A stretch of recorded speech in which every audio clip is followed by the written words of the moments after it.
नमस्कार मित्रों, मैं गुरुदेव ऑब्जेक्टिव वडोदरा से दिव्यदर्शन पुरोहित बोल रहा हूँ।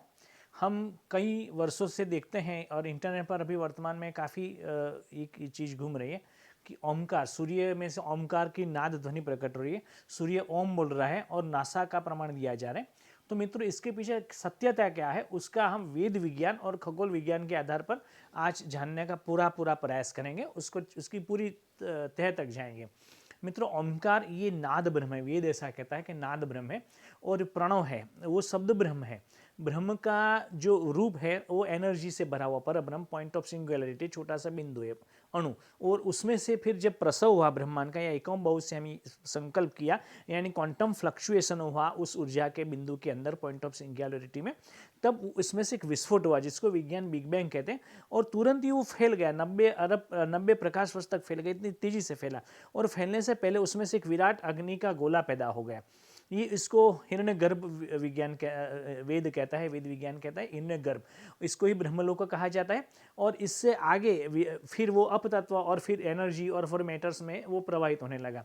तो ये जो विस्फोट हुआ, कुछ भी जब ब्रह्मांड में विस्फोट होता है कोई कहीं भी, तो एक शब्द ध्वनि प्रकट होती है। ब्रह्मांड का नियम है, भौतिकी का नियम है। तो उसमें से भी एक ब्रह्म आवाज, शब्द ब्रह्म निकला होगा आवाज के रूप में, जिसको ओम ऐसा कह सकते हैं। ये ओम जो शब्द ध्वनि विस्फोट के साथ में प्रस्फुटित हुआ, वो हिरण्यगर्भ से प्रस्फुटित हुआ। मगर अब उसको भौतिक विज्ञान, खगोल विज्ञान के आधार पर जानने का प्रयास करें। जैसा हम और आप बचपन में पढ़ते थे, किसी भी आवाज़ को जानने के लिए मीडियम की आवश्यकता पड़ती है। यानी उसके एयर होना चाहिए, हवा होनी चाहिए या पानी होना चाहिए, कोई भी मीडियम होगा तभी हो जाएगा, आवाज़ आगे चली जाएगी। और जब तक शून्यावकाश रहेगा तब तक वो आवाज़ आगे बढ़ेगी नहीं। तो कोई भी ब्रह्मांड में जो भी आवाज़ हम सुनते हैं, वो आवाज़ वास्तव में रेडियो सिग्नल्स होती है। जैसे सूर्य की आवाज़ सुनते हैं, गुरु ग्रह की आवाज़ सुनते हैं, आकाश गंगा के स्टार्स की आवाज़ सुनते हैं, प्लाज्मा वेव्स की आवाज़ सुनते हैं, वो रेडियो सिग्नल्स होते हैं। और उसको फिर सोनिफाइड किया जाता है, सोनिफिकेशन, उसको सोनिफिकेशन प्रोसेस बोलते हैं। यानी जो डेटा ट्रांसफर होते हैं, वो डेटा को फिर वॉइस के रूप में ट्रांसफर किया जाता है। वो अलग अलग टाइप के इंस्ट्रूमेंट, जिस तरीके से डेटा होते हैं उसी तरीके से इंस्ट्रूमेंट होते हैं, उसको ट्रांसफर किया जाता है। ये सोनिफिकेशन प्रोसेस होता है। सूर्य को नासा और ईसा की ऑब्जर्वेटरी शो हो करके, ये ऑब्जर्वेटरी पूरे 24 घंटे सूर्य को देखती रहती है। ऐसी एसडीओ है, सोलर डायनेमिक ऑब्जर्वेटरी ट्रेस है, स्टीओ है, अलग अलग प्रकार की काफ़ी ऑब्जर्वेटरी आसमान में घूमती है और सूर्य को कंटिन्यू स्पॉट करती रहती है 24 आवर्स। उसमें से जो सोहो ने डेटा निकाले थे, वो डेटा को फिर सोनिफाइड किया गया, यानी सोनिफिकेशन किया गया। और उस डेटा को जब सोनिफाई किया गया तो उसमें एक हुमिंग आवाज़ निकलती, ऐसी आवाज़ सुनी गई। ये आवाज़ लोगों को लगा ओम है, ओमकार है।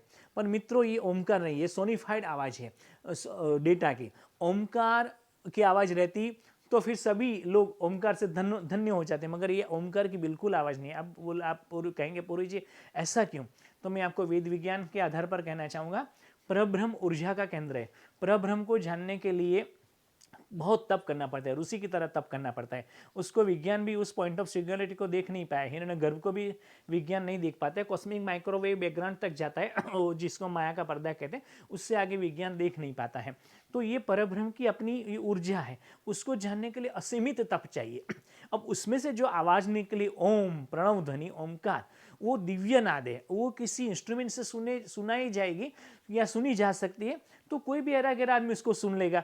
कोई भ्रष्टाचारी, कोई दुष्कर्मी, कोई भी कैसा पापी या दुराचारी आत्मा भी सुन करके धन्य हो जाएगा, फिर मोक्ष पा लेगा ओमकार सुन करके।